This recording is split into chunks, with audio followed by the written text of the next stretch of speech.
What have you got there? I pointed at a silk-wrapped parcel Ari lifted off the tray and smoothed her fingers over. I can't show you until the king arrives. What? I lurched onto my feet in one quick movement. He's coming here. Now?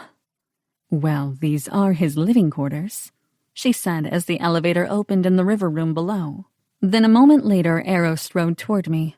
He was dressed in full Light Realm armor, engraved and embroidered with lightning bolts and feathers, a dark cloak swaying against black boots.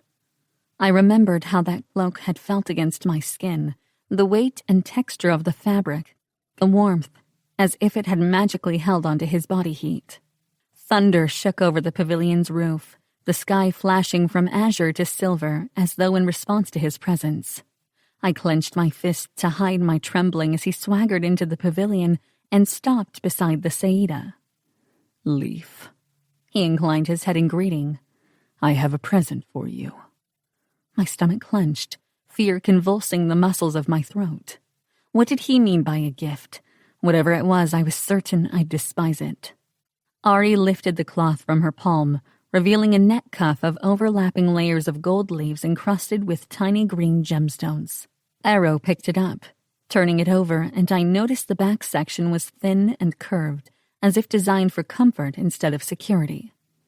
Beautiful, don't you agree? I had it made for you, see? The leaves are lined with the finest emeralds. Why would you bother? I whispered. Because you're mine, and deserve the very best of everything. He nodded at Ari, who passed him a key before she retreated to the bathroom. Arrow's fingers were warm and gentle as he unlocked and removed my plain collar. Ari returned with a basin and folded cloths. The king washed my chafed neck with slow, deliberate strokes that made my skin prickle before he rubbed it with sweet-scented oil. This collar will be much more comfortable to wear, he said, locking it in place. Tonight, you will serve me in the grand hall. Terror iced my veins as my gaze met his. He couldn't be serious. I'd do anything to avoid the humiliation of standing like a placid fool at his side before the entire Storm Court. What would Grendel and the kitchen servants think of me? How could I convince him not to make me do this? For a mad moment, I considered bartering my body, then came to my senses. There was no power in that when he could already do what he wanted with me. The Storm King and the Light Realm Fae could all go to the fiery Hell Realms together. I would stand on his gilded dais with my head held high and stare down every single one of them. Aren't you worried I'll tip another bowl of soup in your lap? I asked mildly. No. Silver eyes gleamed back at me as he shrugged a shoulder.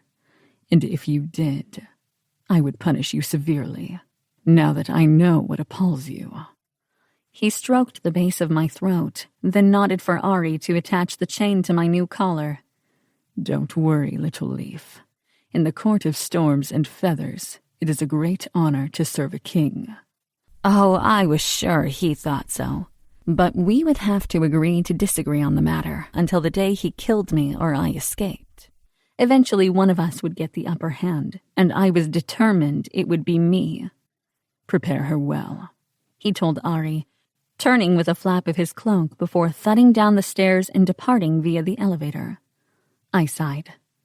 Doesn't your king ever bother to rest or bathe? He has urgent meetings, Ari said. I assure you he'll do both later. I have an herb supplier to meet. You will accompany me. I blinked at her. Don't look so shocked. This is an opportunity for you to earn my trust, and therefore the king's. And the court will have a chance to view you in your new role. It is my hope it will ease your discomfort and allow you to serve the king with grace tonight. Always bear in mind, Leaf, that trusted servants are given greater freedoms than those who disobey. Instead of feeling sorry for yourself, I suggest you consider my advice. It almost sounds like you want to help me, Saida, which strikes me as odd. It's not odd at all, she replied.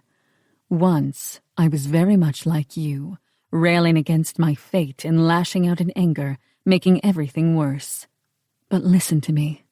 Everyone carries a story within them, and I'm interested in how yours unfolds.